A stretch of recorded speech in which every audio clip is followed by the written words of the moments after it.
सुप्रभात साथियों। जैसा कि सहायक अध्यापक भर्ती के परिणाम घोषित करने संबंधित जो मामला माननीय उच्च न्यायालय में विचाराधीन है, कल उस पर एक महत्वपूर्ण बहस जो आपका माननीय उच्च न्यायालय में हुई है। महत्वपूर्ण बहस जो माननीय उच्च न्यायालय में हुई है दोस्तों, उससे अभी भी मैंने कहा कि जब उच्च न्यायालय में कोई मामला चल रहा होता है तो कई बार हमें ये लगता है कि जो पलड़ा है वो हमारी तरफ झुका है, कई बार हमें लगता है कि वो पलड़ा दूसरी तरफ झुका है।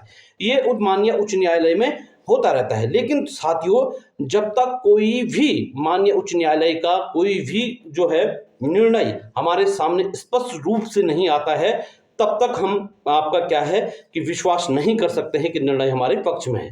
तो साथियों, इसलिए अब दोस्तों ये जो लड़ाई है कल के जो एक ये इतना जरूर कह सकते हैं कि कल की जो सुनवाई थी वो सुनवाई हमारी तरफ थोड़ा सकारात्मक दिखती नजर आई। साथियों, अब महत्वपूर्ण ये हो गया है कि साथियों ये लड़ाई मुझे लग रहा है कि अब अंतिम चरण में पहुंच चुकी है और अंतिम चरण में साथियों हम सबको एक बार एकजुट होकर काम करने की आवश्यकता है। कुछ साथी जो हैं वो हमारे देहरादून में लगातार लगे हैं, कुछ साथी हमारे नैनीताल में, आप समझ सकते हैं इस ठंड के मौसम में लगातार वहां पर कोर्ट में जिस तरह से वो बेचारे सारी चीजों को मैनेज करके चल रहे हैं। साथियों, अब क्या है कि हम लोगों को पुनः एक बार मोर्चे पर डटने की आवश्यकता है। साथियों, इस अहम लड़ाई में सबसे महत्वपूर्ण होता है जो आपका वकीलों की फीस होती है। आर्थिक सहयोग बहुत आवश्यक है साथियों। तो आप लोगों से अनुरोध है कि जो हमारे कोर ग्रुप हैं या जो हमारे ग्रुप हैं, उन ग्रुपों में साथियों आप लोगों के लिए बार बार हमारे कोर कमेटी के सदस्य लगातार आपको फाइनेंशियल मदद के लिए अनुरोध कर रहे हैं। तो आप सभी साथियों से अनुरोध है कि जो उत्तराखंड के दूरस्थ क्षेत्रों में हैं या जो उत्तराखंड से बाहर भी जिन लोगों ने सहायक अध्यापक भर्ती दिया है, उन सभी से अनुरोध है कि आप जरूर आर्थिक सहयोग करें। साथियों, ये लड़ाई अंतिम चरण में पहुंच चुकी है और यहां पर आर्थिक सहयोग की बहुत अधिक आवश्यकता है साथियों। इसलिए आप सबसे अनुरोध है कि आप आर्थिक सहयोग जरूर करें जितना भी आपसे हो पाए। और साथियों, हमने पहले भी कहा है, इस अभियान में बिल्कुल पारदर्शिता है। कोई भी ऐसा नहीं कि आपका एक पैसा कहीं भी ऐसा फालतू इन्वेस्ट हो रहा है। साथियों, इसके लिए जो ग्रुप हैं लगातार वहां पर समय समय पर स्क्रीनशॉट और जो रजिस्टर मेंटेन है उसकी अपडेट आपको दी जा रही है। साथियों, अब मैं आपको कहूंगा कि सहायक अध्यापक भर्ती का जो लगातार कल की हियरिंग, तो आपका साथियों कई लोग कह रहे हैं कि कल की हियरिंग की वीडियो भेजिएगा। साथियों, मैं आपको बता दूं, कल की हियरिंग की वीडियो हमारे ग्रुप के किसी भी सदस्य के पास उपलब्ध नहीं है।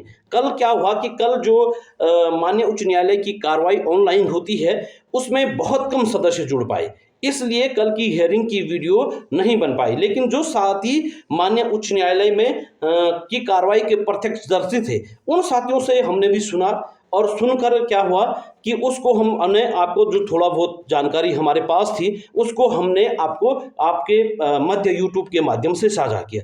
लेकिन साथियों, आप सबको मैं कह रहा हूं कि पुनः एकजुट होने की आवश्यकता है।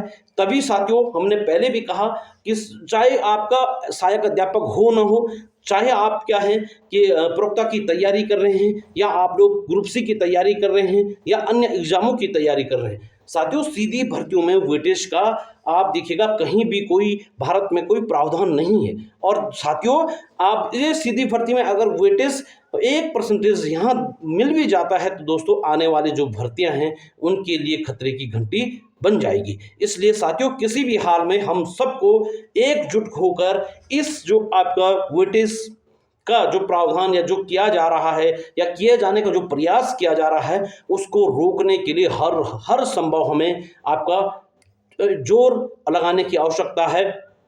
और ताकि जो वेटेड की जो इस प्रकार का हमारे जो इस प्रकार के जो शासन या अन्य के माध्यम से इस प्रकार की जो नियमावली बनाने की प्रयास किया जा रहा है उसको रोका जा सके।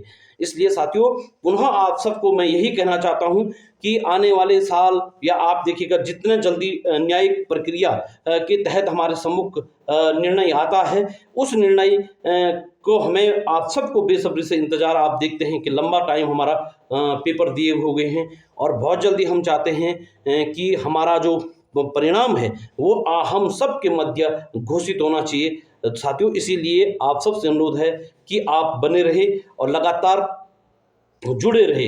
इसके लिए आपका बहुत बहुत धन्यवाद। नमस्कार, अलविदा लेता हूं आपसे।